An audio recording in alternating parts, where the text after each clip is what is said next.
මල්ලි උඹ කොහෙද ඉන්නේ? අයියේ මම මේ ශහල්ලා ගෙදර ඉන්නේ.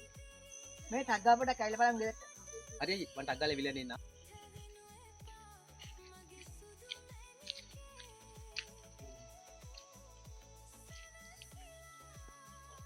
මොකද්ද මම ලැජ්ජාද? එක එකයි බයිසිකල් ඉල්ලන්නේ. අයියේ මට බයිසිකල් නෑ නේ අයියේ. ඒකයි මම බයිසිකල් ඉල්ලුවේ. හරි වරින් මාත් එක්ක යන්න. මල කරදරනේ යන්නේ. වරින් යන්න මල්ලි. අර තියෙන්නේ.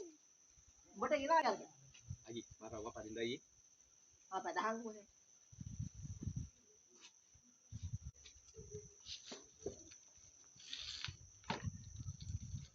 අයියේ එන්නකෝ මාත් එක්ක යන රවුම. උඹ දන්නවනේ මට බයිසිකල් පදින්න බෑ කියලා. උඹ පදහන් ඔන්නේ මට ගෙනාවක. අයියේ එහෙම කරන්න එපා අයියේ මාත් එක්ක ඉස්සර නම් රවුම නෑ අයියේ එන්නකෝ.